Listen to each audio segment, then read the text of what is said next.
Punjabi radio USA ਸੁਣ ਰਹੇ ਸਾਰੇ ਹੀ ਸਰੋਤਿਆਂ ਨੂੰ ਮੇਰੇ ਜਗਮੋਹਨ ਸਿੰਘ ਵੱਲੋਂ ਪਿਆਰ ਭਰੀ ਸਤਿ ਸ਼੍ਰੀ ਅਕਾਲ। ਅੱਜ 18 ਸਤੰਬਰ ਦਿਨ ਐਤਵਾਰ ਪ੍ਰੋਗਰਾਮ ਲੈ ਕੇ ਹਾਜ਼ਰ ਹਾਂ ਅਪਡੇਟ ਅਮਰੀਕਾ, ਜਿਸ ਦੇ ਵਿੱਚ ਤੁਹਾਨੂੰ ਵਰਲਡ ਨਿਊਜ਼, ਅਮਰੀਕਾ ਦੀਆਂ ਨਿਊਜ਼ ਅਤੇ ਮੌਸਮ ਦੇ ਬਾਰੇ ਜਾਣਕਾਰੀ ਦੇਵਾਂਗੇ। ਅੱਜ ਦੀਆਂ ਖਬਰਾਂ ਦੀ ਸ਼ੁਰੂਆਤ ਕਰਨ ਤੋਂ ਪਹਿਲਾਂ ਅਸੀਂ ਧੰਨਵਾਦ ਕਰਦੇ ਹਾਂ ਆਪਣੇ ਅੱਜ ਦੇ ਸਪਾਂਸਰਸ ਦਾ, ਜਿਨ੍ਹਾਂ ਨੇ ਇਸ ਪ੍ਰੋਗਰਾਮ ਦੇ ਵਿੱਚ ਸਹਿਯੋਗ ਪਾਇਆ। ਇਸ ਪ੍ਰੋਗਰਾਮ ਨੂੰ ਸਪਾਂਸਰ ਕਰ ਰਹੇ ਹਨ ਖਾਲਸਾ ਇੰਸ਼ੋਰੈਂਸ ਏਜੰਸੀ ਵਾਲੇ ਸੈਨ ਹੋਜ਼ੇ ਤੋਂ, ਜੋ ਕਿ ਹਰ ਪ੍ਰਕਾਰ ਦੀ ਇੰਸ਼ੋਰੈਂਸ ਕਰਦੇ ਹਨ ਅਤੇ ਕਿਸੇ ਵੀ ਤਰ੍ਹਾਂ ਦੀ ਇੰਸ਼ੋਰੈਂਸ ਦੀ ਜਾਣਕਾਰੀ ਦੇ ਲਈ ਤੁਸੀਂ ਇਹਨਾਂ ਨੂੰ ਕਾਲ ਕਰ ਸਕਦੇ ਹੋ 408 272 2500 ਤੇ। ਇਸ ਦੇ ਨਾਲ ਸੰਤੋਖ ਸਿੰਘ ਬਾਸੀ ਪਰਮਜੀਤ ਕੌਰ ਜੀ ਬਾਸੀ ਫਰੀਮੌਂਟ ਤੋਂ, ਮਨਜੀਤ ਸਿੰਘ ਨਰਿੰਦਰ ਕੌਰ ਕੁਲਾਰ ਜੀ ਕਲੋਵਿਸ ਤੋਂ ਅਤੇ ਗਿਆਨ ਸਿੰਘ ਨਾਗਰਾ ਜੀ ਸੈਨ ਹੋਜ਼ੇ ਤੋਂ। ਜੇਕਰ ਤੁਸੀਂ ਵੀ ਇਸ ਪ੍ਰੋਗਰਾਮ ਨੂੰ ਜਾਂ ਪੰਜਾਬੀ ਰੇਡੀਓ USA ਦੇ ਕਿਸੇ ਵੀ ਹੋਰ ਪ੍ਰੋਗਰਾਮ ਨੂੰ ਸਪਾਂਸਰ ਕਰਨਾ ਚਾਹੁੰਦੇ ਹੋ ਤਾਂ ਤੁਸੀਂ ਕਾਲ ਕਰ ਸਕਦੇ ਹੋ 408 722 7698 ਤੇ, ਜਾਂ ਫਿਰ ਈਮੇਲ ਕਰ ਸਕਦੇ ਹੋ ਸਾਡੇ ਈਮੇਲ ਐਡਰੈਸ info@punjabiradiousa.com ਤੇ। ਸਭ ਤੋਂ ਪਹਿਲਾਂ ਚੋਣਵੀਆਂ ਖਬਰਾਂ। ਨਿਊਯਾਰਕ ਦੇ ਵਿੱਚ ਹੋਏ ਅੱਤਵਾਦੀ ਹਮਲੇ ਦੇ ਵਿੱਚ 29 ਲੋਕ ਜ਼ਖਮੀ ਅਤੇ ਜਾਂਚ ਜਾਰੀ। ਮਿਨੀਸੋਟਾ ਦੇ ਵਿੱਚ ਇੱਕ ਮਾਲ ਦੇ ਉੱਤੇ ਹੋਏ ਹਮਲੇ ਦੀ ਜ਼ਿੰਮੇਵਾਰੀ ਲਈ ਆਈਸਿਸ ਨੇ। ਨਾਰਥ ਕੈਰੋਲਾਈਨਾ ਬੱਸ ਕ੍ਰੈਸ਼ ਦੇ ਵਿੱਚ 10 ਸਾਲ ਦੇ ਬੱਚੇ ਸਮੇਤ 4 ਵਿਅਕਤੀਆਂ ਦੀ ਮੌਤ। ਰਸ਼ੀਆ ਦੇ ਵਿੱਚ ਹੋਏ ਪਾਰਲੀਮੈਂਟਰੀ ਇਲੈਕਸ਼ਨ ਦੇ ਵਿੱਚ ਪੁਤਿਨ ਦੇ ਸਮਰਥਨ ਵਾਲੀ ਪਾਰਟੀ ਜਿੱਤੀ। ਪਾਈਪਲਾਈਨ ਲੀਕੇਜ ਤੋਂ ਬਾਅਦ ਗੈਸ ਦੀਆਂ ਕੀਮਤਾਂ 'ਚ ਆਇਆ ਉਛਾਲ। ਫੀਨਿਕਸ ਦੇ ਇੱਕ ਸਬ ਅਰਬਨ ਘਰ ਦੇ ਉੱਤੇ ਹੋਏ ਪਲੇਨ ਕ੍ਰੈਸ਼ ਦੀ ਜਾਂਚ ਜਾਰੀ। ਹੁਣ ਖਬਰਾਂ ਵਿਸਥਾਰ ਦੇ ਨਾਲ।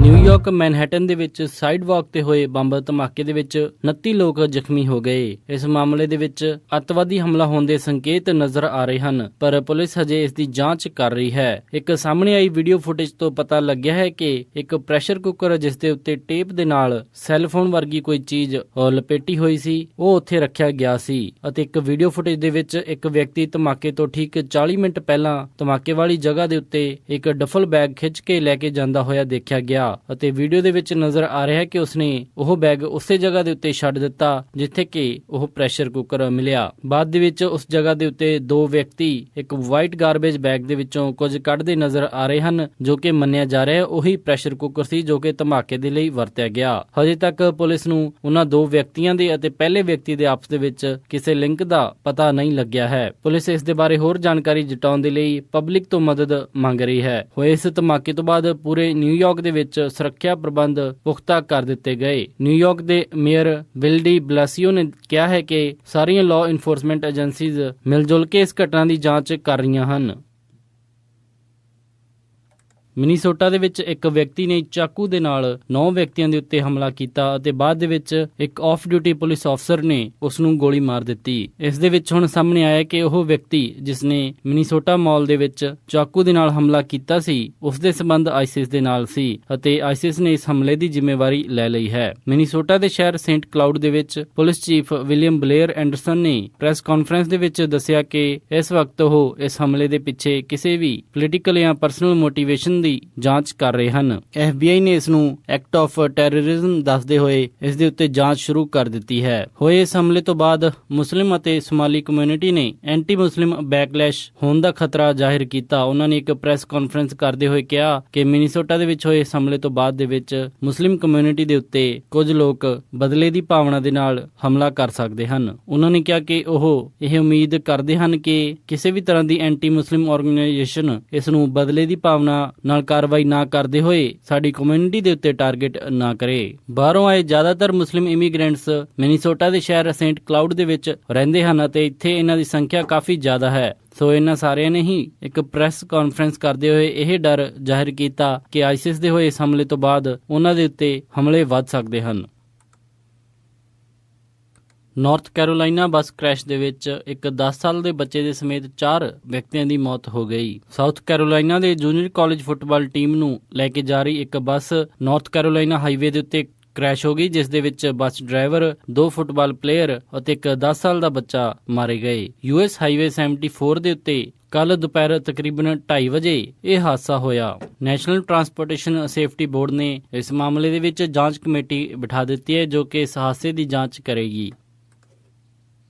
ਰਸ਼ੀਆ ਦੇ ਵਿੱਚ ਪਾਰਲੀਮੈਂਟਰੀ ਚੋਣਾਂ ਦੇ ਵਿੱਚ ਰਸ਼ੀਆ ਦੇ ਰਾਸ਼ਟਰਪਤੀ ਵਲਾਦੀਮੀਰ ਪੁਤਿਨ ਦੇ ਸਮਰਥਨ ਵਾਲੀ ਪਾਰਟੀ ਨੇ ਜਿੱਤ ਹਾਸਲ ਕਰ ਲਈ ਹੈ। ਇਹ ਪਾਰਲੀਮੈਂਟਰੀ ਇਲੈਕਸ਼ਨ ਪ੍ਰੈਜ਼ੀਡੈਂਸ਼ੀਅਲ ਇਲੈਕਸ਼ਨ ਤੋਂ ਠੀਕ 18 ਮਹੀਨੇ ਪਹਿਲਾਂ ਹੋਈ, ਜਿਸ ਦੀ ਹੋਈ ਕੁਆਟਰ ਕਾਊਂਟਿੰਗ ਦੇ ਵਿੱਚ ਹੀ ਯੂਨਾਈਟਿਡ ਰਸ਼ੀਆ ਪਾਰਟੀ ਨੇ 51% ਵੋਟਿੰਗ ਹਾਸਲ ਕਰ ਲਈ ਅਤੇ ਉਸ ਨੂੰ ਜੇਤੂ ਡਿਕਲੇਅਰ ਕਰ ਦਿੱਤਾ ਗਿਆ। ਪਾਰਲੀਮੈਂਟਰੀ ਇਲੈਕਸ਼ਨ ਦੇ ਵਿੱਚ ਜਿੱਤਣ ਦੇ ਨਾਲ ਹੁਣ ਪੁਤਿਨ ਦਾ ਲੋਅਰ ਹਾਊਸ ਦੇ ਵਿੱਚ ਵੀ ਪ੍ਰਭਾਵ ਵਧੇਗਾ। ਪੁਤਿਨ ਨੇ ਇਸ ਮੌਕੇ ਦੇ ਉੱਤੇ ਸੰਬੋਧਨ ਕਰਦੇ ਹੋਏ ਕਿਹਾ ਕਿ ਇਨ੍ਹਾਂ ਚੋਣਾਂ ਦੇ ਆਏ ਨਤੀਜਿਆਂ ਤੋਂ ਸਾਫ਼ ਪਤਾ ਲੱਗਦਾ ਹੈ ਕਿ ਲੋਕਾਂ ਨੇ ਉਹਨਾਂ ਦੀ ਸਰਕਾਰ ਦੇ ਵਿੱਚ ਕਾਫੀ ਵਿਸ਼ਵਾਸ ਰੱਖਿਆ। ਹਾਲਾਂਕਿ ਦੇਸ਼ ਦੀ ਇਕਨੋਮੀ ਵੈਸਟਰਨ ਸੈਕਸ਼ਨ ਦੇ ਚਲਕੇ ਸਲੋ ਹੋ ਗਈ ਸੀ। ਕੁਝ ਮਹੀਨੇ ਪਹਿਲਾਂ ਰਸ਼ੀਆ ਦੇ ਯੂਕਰੇਨ ਦੇ ਉੱਤੇ ਕੀਤੇ ਗਏ ਹਮਲੇ ਤੋਂ ਬਾਅਦ ਕਈ ਵੈਸਟਰਨ ਕੰਟਰੀਜ਼ ਨੇ ਰਸ਼ੀਆ ਦੇ ਉੱਤੇ ਕਾਫੀ ਸੈਂਕਸ਼ਨਜ਼ ਲਾ ਦਿੱਤੇ ਸਨ। ਸੋ ਇਸ ਤੋਂ ਬਾਅਦ ਰਸ਼ੀਆ ਦੀ ਇਕਨੋਮੀ ਕਾਫੀ ਸਲੋ ਡਾਊਨ ਹੋ ਗਈ ਸੀ ਅਤੇ ਇਸ ਕਰਕੇ ਉਮੀਦ ਕੀਤੀ ਜਾ ਰਹੀ ਸੀ ਕਿ ਰਸ਼ੀਆ ਦੇ ਵਿੱਚ ਵੋਟਰਜ਼ ਰਾਸ਼ਟਰਪਤੀ ਪੁਤਿਨ ਦੀ ਸਰਕਾਰ ਨੂੰ ਜ਼ਿਆਦਾ ਸਮਰਥਨ ਨਹੀਂ ਦੇਣਗੇ। ਰਾਸ਼ਟਰਪਤੀ ਪੁਤਿਨ ਨੇ ਇਸ ਮੌਕੇ ਦੇ ਉੱਤੇ ਬੋਲਦੇ ਹੋਏ ਕਿਹਾ ਕਿ ਉਹਨਾਂ ਨੂੰ ਪਤਾ ਹੈ ਕਿ ਲੋਕਾਂ ਦੇ ਲਈ ਜ਼ਿੰਦਗੀ ਕਾਫੀ ਮੁਸ਼ਕਿਲ ਹੁੰਦੀ ਜਾ ਰਹੀ ਹੈ ਤੇ ਕਾਫੀ ਸਾਰੀਆਂ ਪ੍ਰੋਬਲਮਸ ਰਸ਼ੀਆ ਦੇ ਲੋਕਾਂ ਨੂੰ ਹੁਣ ਫੇਸ ਕਰਨੀਆਂ ਪੈ ਰਹੀਆਂ ਹਨ, ਪਰ ਉਹਨਾਂ ਨੇ ਕਿਹਾ ਕਿ ਉਹ ਇਸ ਨੂੰ ਹੋਰ ਬਿਹਤਰ ਕਰਨ ਦੇ ਲਈ ਲਗਾਤਾਰ ਕੰਮ ਕਰ ਰਹੇ ਹਨ। ਐਟਲਾਂਟਾ ਦੇ ਵਿੱਚ ਗੈਸ ਸਟੇਸ਼ਨ ਦੇ ਉੱਤੇ ਕਾਫੀ ਲੰਬੀਆਂ ਲਾਈਨਾਂ ਦੇਖਣ ਨੂੰ ਮਿਲ ਰਹੀਆਂ ਹਨ। ਅਲਬਾਮਾ, ਜਾਰਜੀਆ, ਟੈਨਸੀ ਅਤੇ ਕੈਰੋਲਾਈਨਾ ਸਟੇਟਸ ਦੇ ਵਿੱਚ ਗੈਸ ਦੀ ਭਾਰੀ ਕਮੀ ਦੇਖਣ ਨੂੰ ਮਿਲ ਰਹੀ ਹੈ। ਅਲਬਾਮਾ ਦੇ ਵਿੱਚ ਹੋਈ ਗੈਸ ਪਾਈਪਲਾਈਨ ਲੀਕ ਦੇ ਕਰਕੇ ਤੇਲ ਦੀ ਭਾਰੀ ਕਮੀ ਹੋ ਗਈ, ਜਿਸ ਦੇ ਕਾਰਨ ਹੁਣ gas station out of stock ਨਜ਼ਰ ਆ ਰਹੇ ਹਨ ਅਤੇ ਲੋਕਾਂ ਦੀ ਲੰਬੀ ਲਾਈਨ ਗੈਸ ਸਟੇਸ਼ਨਾਂ ਦੇ ਬਾਹਰ ਨਜ਼ਰ ਆਉਂਦੀ ਹੈ। ਕੰਪਨੀ ਨੇ ਮੰਨਿਆ ਹੈ ਕਿ ਤਕਰੀਬਨ 3.5 ਲੱਖ ਗੈਲਨ ਗੈਸੋਲੀਨ ਦਾ ਲੀਕ ਹੋ ਗਿਆ। ਹਾਲਾਂਕਿ ਇਸ ਮਾਮਲੇ ਦੇ ਵਿੱਚ ਅਲਬਾਮਾ ਅਤੇ ਗਵਾਂਢੀ ਸਟੇਟਾਂ ਨੇ ਆਪਣੇ ਡਰਾਈਵਰਜ਼ ਨੂੰ ਓਵਰਸ਼ਿਫਟ ਕਰਨ ਦੀ ਪਰਮਿਸ਼ਨ ਦਿੰਦੇ ਹੋਏ ਸਟੇਟ ਦੇ ਵਿੱਚ ਐਮਰਜੈਂਸੀ ਡਿਕਲੇਅਰ ਕਰ ਦਿੱਤੀ ਅਤੇ ਫਿਊਲ ਟਰੱਕ ਦੇ ਡਰਾਈਵਰਜ਼ ਦੇ ਲਈ ਬੋਨਸ ਵੀ ਰੱਖਿਆ ਗਿਆ ਹੈ ਜੇਕਰ ਉਹ ਤੇਲ ਦੀ ਕਮੀ ਨੂੰ ਪੂਰਾ ਕਰਨ ਦੇ ਵਿੱਚ ਮਦਦ ਕਰਦੇ ਹਨ। ਹਜੇ ਤੱਕ ਪਾਈਪਲਾਈਨ ਦੀ ਲੀਕੇਜ ਦੀ ਸ਼ੁਰੂਆਤ ਕਿੱਥੋਂ ਹੋਈ ਸੀ ਇਸ ਸੋਰਸ ਦਾ ਪਤਾ ਨਹੀਂ ਲੱਗਿਆ, ਪਰ ਇੰਨੀ ਵੱਡੀ ਮਾਤਰਾ ਦੇ ਵਿੱਚ ਤੇਲ ਲੀਕ ਹੋਣ ਤੋਂ ਬਾਅਦ ਲਗਭਗ 5 ਸਟੇਟਸ ਦੇ ਵਿੱਚ ਤੇਲ ਦੀ ਕਾਫੀ ਭਾਰੀ ਕਿੱਲਤ ਦਾ ਸਾਹਮਣਾ ਕਰਨਾ ਪੈ ਰਿਹਾ ਹੈ। ਇਸ ਦੇ ਕਰਕੇ ਤੇਲ ਦੀਆਂ ਕੀਮਤਾਂ ਦੇ ਵਿੱਚ ਕਾਫੀ ਉਛਾਲ ਦੇਖਣ ਨੂੰ ਮਿਲਿਆ। ਫਿਨਿਕਸ ਦੇ ਇੱਕ ਸਬਅਰਬ ਘਰ ਦੇ ਉੱਤੇ ਇੱਕ ਪਲੇਨ ਕ੍ਰੈਸ਼ ਮਾਮਲੇ ਦੇ ਵਿੱਚ ਏਜੰਸੀਆਂ ਇਸ ਦੀ ਜਾਂਚ ਕਰ ਰਹੀਆਂ ਹਨ। ਫੈਡਰਲ ਇਨਵੈਸਟੀਗੇਟਰ ਇਸ ਗੱਲ ਦੀ ਜਾਂਚ ਕਰ ਰਹੇ ਹਨ ਕਿ ਇਹ ਪਲੇਨ ਜੋ ਕਿ ਕਾਫੀ ਸਕਾਈ ਡਰਾਈਵਰਜ਼ ਨੂੰ ਲੈ ਕੇ ਉੱਡ ਰਿਹਾ ਸੀ, ਉਹ ਫਿਨਿਕਸ ਦੇ ਇੱਕ ਘਰ ਦੇ ਉੱਤੇ ਕਿਵੇਂ ਕ੍ਰੈਸ਼ ਕਰ ਗਿਆ। ਗਿਲਬਰਟ ਫਾਇਰ ਡਿਪਾਰਟਮੈਂਟ ਦੇ ਸਪੋਕਸਮੈਨ ਗੈਰੀ ਹਿਲੇਬ੍ਰੈਂਟ ਨੇ ਦੱਸਿਆ ਕਿ national transportation safety board crash site ਦੇ ਉੱਤੇ ਪਹੁੰਚ ਗਿਆ ਹੈ ਤੇ ਉਸ ਦੇ ਅਧਿਕਾਰੀ ਇਸ ਦੀ ਜਾਂਚ ਕਰ ਰਹੇ ਹਨ ਅਤੇ ਸਟੇਟ ਦੇ ਫਾਇਰ ਡਿਪਾਰਟਮੈਂਟ ਦੇ ਫਾਇਰ ਫਾਈਟਰਜ਼ ਉਹਨਾਂ ਦੀ ਕਾਫੀ ਮਦਦ ਕਰ ਰਹੇ ਹਨ। ਅਧਿਕਾਰੀਆਂ ਨੇ ਦੱਸਿਆ ਕਿ 182 에ਅਰਕ੍ਰਾਫਟ ਪਾਇਲਟ ਸਮੇਤ 4 ਸਕਾਈ ਡਰਾਈਵਰਜ਼ ਨੂੰ ਲੈ ਕੇ ਗਿਲਬਰਟ ਦੇ ਐਨੂਅਲ ਕਨਸਟੀਟਿਊਸ਼ਨ ਫੇਅਰ ਦੇ ਲਈ ਉਡਾਣ ਭਰ ਰਿਹਾ ਸੀ ਜਦੋਂ ਕਿਸੇ ਕਾਰਨ ਕਰਕੇ ਇਹ ਇੱਕ ਘਰ ਦੇ ਉੱਤੇ ਕ੍ਰੈਸ਼ ਹੋ ਗਿਆ। ਅਧਿਕਾਰੀ ਨੇ ਦੱਸਿਆ ਕਿ ਜਹਾਜ਼ ਦੇ ਵਿੱਚ ਮੌਜੂਦ ਸਾਰੇ ਲੋਕ ਸੁਰੱਖਿਅਤ ਪੈਰਾਸ਼ੂਟ ਦੇ ਰਾਹੀਂ ਉਤਰ ਆਏ ਅਤੇ ਕਿਸੇ ਨੂੰ ਵੀ ਗੰਭੀਰ ਚੋਟਾਂ ਨਹੀਂ ਵੱਜੀਆਂ। ਉਹਨਾਂ ਨੇ ਦੱਸਿਆ ਕਿ ਪਾਇਲਟ ਨੂੰ ਹਸਪੀਟਲ ਦੇ ਵਿੱਚ ਭਰਤੀ ਕਰਵਾ ਦਿੱਤਾ ਗਿਆ ਹੈ, ਪਰ ਉਸ ਨੂੰ ਵੀ ਲਾਈਫ ਥ੍ਰੈਟਨਿੰਗ ਕੋਈ ਵੀ ਸੱਟ ਨਹੀਂ ਵੱਜੀ ਹੈ ਅਤੇ ਘਰ ਦੇ ਵਿੱਚ ਮੌਜੂਦ ਇੱਕ ਹਸਬੈਂਡ ਅਤੇ ਵਾਈਫ ਉਹਨਾਂ ਨੂੰ ਵੀ ਸੁਰੱਖਿਅਤ ਬਿਨਾਂ ਕਿਸੇ ਸੱਟ ਲੱਗਣ ਤੋਂ ਕੱਢ ਲਿਆ ਗਿਆ, ਪਰ ਇਸ ਪੂਰੀ ਘਟਨਾ ਦੇ ਵਿੱਚ ਪੂਰਾ ਘਰ ਅੱਗ ਦੇ ਨਾਲ ਖਤਮ ਹੋ ਗਿਆ। ਇਹ ਸਨ ਅੱਜ ਦੀਆਂ ਕੁਝ ਖਾਸ ਖਬਰਾਂ। ਹੁਣ ਵਧਦੇ ਹਾਂ ਮੌਸਮ ਦੀ ਜਾਣਕਾਰੀ ਦੇ ਵੱਲ। ਸੋਮਵਾਰ ਨੂੰ ਸੈਨ ਹੋਜ਼ੇ ਦੇ ਵਿੱਚ ਹਾਈ ਟੈਂਪਰੇਚਰ ਰਹੇਗਾ 99 ਡਿਗਰੀ ਅਤੇ ਰਾਤ ਨੂੰ ਲੋ ਟੈਂਪਰੇਚਰ 69 ਡਿਗਰੀ। ਸੈਨ ਫਰਾਂਸਿਸਕੋ ਦੇ ਵਿੱਚ 72 ਡਿਗਰੀ ਹਾਈ ਅਤੇ ਰਾਤ ਨੂੰ 55 ਡਿਗਰੀ ਲੋ। ਸੈਕਰਾਮੈਂਟੋ ਦੇ ਵਿੱਚ 97 ਡਿਗਰੀ ਹਾਈ ਅਤੇ ਰਾਤ ਨੂੰ 61 ਡਿਗਰੀ ਲੋ। ਯੂਬਾ ਸਿਟੀ ਦੇ ਵਿੱਚ 98 ਡਿਗਰੀ ਹਾਈ ਅਤੇ ਰਾਤ ਨੂੰ 62 ਡਿਗਰੀ ਲੋ। ਸਟਾਕਟਨ ਦੇ ਵਿੱਚ 100 ਡਿਗਰੀ ਹਾਈ ਅਤੇ ਰਾਤ ਨੂੰ 61 ਡਿਗਰੀ ਲੋ। ਟ੍ਰੇਸੀ ਦੇ ਵਿੱਚ 101 ਡਿਗਰੀ ਹਾਈ ਅਤੇ ਰਾਤ ਨੂੰ 62 ਡਿਗਰੀ ਲੋ। ਮੋਡੈਸਟੋ ਦੇ ਵਿੱਚ 102 ਡਿਗਰੀ ਹਾਈ ਅਤੇ ਰਾਤ ਨੂੰ 65 ਡਿਗਰੀ ਲੋ। ਫ੍ਰੈਜ਼ਨੋ ਦੇ ਵਿੱਚ 103 ਡਿਗਰੀ ਹਾਈ ਅਤੇ ਰਾਤ ਨੂੰ 69 ਡਿਗਰੀ ਲੋ। ਬੇਕਰਫੀਲਡ ਦੇ ਵਿੱਚ 104 ਡਿਗਰੀ ਹਾਈ ਅਤੇ ਰਾਤ ਨੂੰ 75 ਡਿਗਰੀ ਲੋ। ਲਾਸ ਐਂਜਲਸ ਦੇ ਵਿੱਚ 87 ਡਿਗਰੀ ਹਾਈ ਅਤੇ ਰਾਤ ਨੂੰ 68 ਡਿਗਰੀ ਲੋ। ਟਰਕੀ ਦੇ ਵਿੱਚ 79 ਡਿਗਰੀ ਹਾਈ ਅਤੇ ਰਾਤ ਨੂੰ 46 ਡਿਗਰੀ ਲੋ। ਸਾਊਥ ਲੇਕ ਟਾਹੋ ਦੇ ਵਿੱਚ 79 ਡਿਗਰੀ ਹਾਈ ਅਤੇ ਰਾਤ ਨੂੰ 49 ਡਿਗਰੀ ਲੋ। ਪੋਰਟਲੈਂਡ ਓਰੇਗਨ ਦੇ ਵਿੱਚ 70 ਡਿਗਰੀ ਹਾਈ ਅਤੇ ਰਾਤ ਨੂੰ 49 ਡਿਗਰੀ ਲੋ। ਸੀਐਟਲ ਦੇ ਵਿੱਚ 65 ਡਿਗਰੀ ਹਾਈ ਅਤੇ ਰਾਤ ਨੂੰ 51 ਡਿਗਰੀ ਲੋ। ਫਲੈਗਸਟਾਫ ਐਰੀਜ਼ੋਨਾ ਦੇ ਵਿੱਚ 81 ਡਿਗਰੀ ਹਾਈ ਅਤੇ ਰਾਤ ਨੂੰ 47 ਡਿਗਰੀ ਲੋ। ਸਾਲਟ ਲੇਕ ਸਿਟੀ ਯੂਟਾ ਦੇ ਵਿੱਚ 92 ਡਿਗਰੀ ਹਾਈ ਅਤੇ ਰਾਤ ਨੂੰ 63 ਡਿਗਰੀ ਲੋ।